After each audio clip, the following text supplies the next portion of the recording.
Pertolongan pertama oleh kelompok Phoenix. Pertolongan pertama adalah pemberian pertolongan pertama segera kepada penderita sakit atau cedera yang memerlukan penanganan medis dasar. Tujuan dari PP ini ialah menyelamatkan jiwa penderita, mencegah cacat, memberikan rasa nyaman, dan menunjang penyembuhan. Lalu siapa sih yang disebut penolong pertama? Yang disebut penolong pertama adalah penolong yang pertama kali tiba di tempat kejadian serta memiliki ilmu penanganan medis dasar.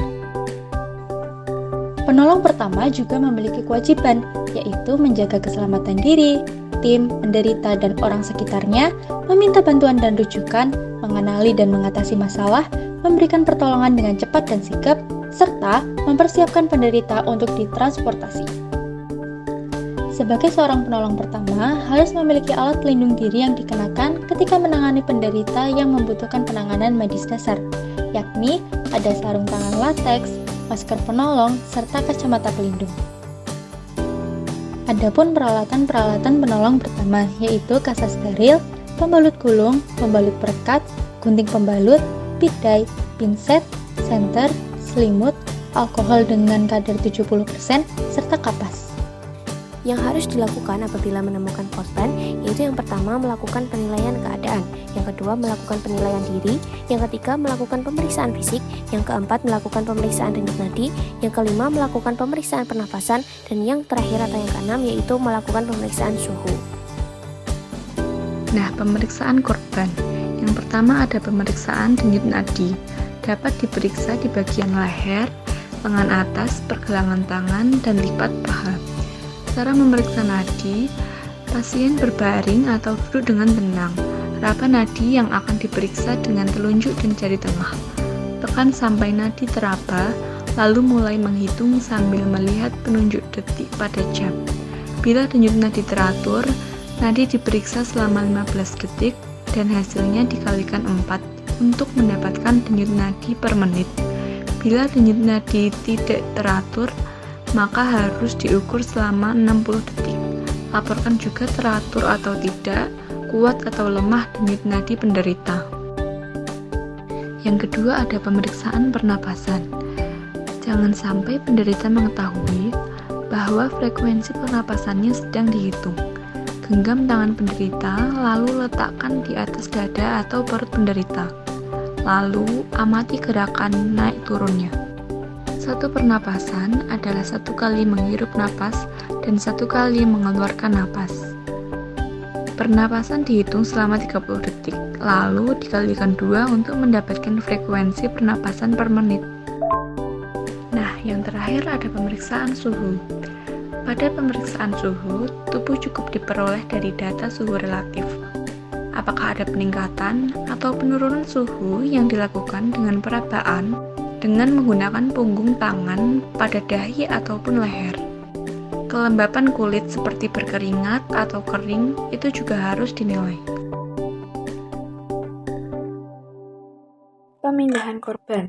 Pemindahan korban dilakukan bila ada bahaya yang mengancam bagi penderita dan juga penolong. Bahaya-bahaya yang mengancam itu seperti kebakaran, ledakan, bangunan runtuh, gempa, dan lain-lain. Hal-hal yang harus diperhatikan dalam pemindahan penderita. Yang pertama adalah perhatikan kesulitan apa saja yang mungkin terjadi saat pemindahan. Kedua, rencanakan gerakan pemindahan dan mengangkat korban bersama penolong yang lain dengan tepat. Tiga, jangan memindahkan dan mengangkat penderita jika tidak mampu. Hindari mengangkat dengan otot punggung yang membungkuk dan jaga keseimbangan. Terakhir, perbaiki posisi dan angkatlah secara bertahap. Lalu, prinsip dasar pemindahan korban. Yang pertama, jangan dilakukan jika tidak perlu. Lakukan sesuai dengan cara yang benar sesuai petunjuk. Yang terakhir, kondisi fisik dari penolong harus baik dan juga terlatih, serta mampu untuk mengangkat korban. Teknik angkat langsung dengan 3 penolong. Yang pertama, ketiga penolong berlutut pada salah satu sisi korban. Kedua, penolong pertama menyisipkan salah satu lengan di bawah leher dan juga bahu korban. sedangkan tangan satunya disisipkan di bawah punggung penderita. Penolong kedua menyisipkan tangan di bawah punggung dan juga bokong penderita. Lalu, penolong ketiga menyisipkan tangan di bawah punggung dan juga di bawah lutut korban. Korban diangkat dengan menggunakan satu perintah dan diletakkan ke atas lutut ketiga penolong secara bersamaan dalam satu perintah. Lalu, siapkan tandu yang akan digunakan dan atur letaknya. Letakkan kembali korban di atas tandu dengan satu perintah yang tepat. Lalu, berdiri juga secara bersamaan dalam satu perintah.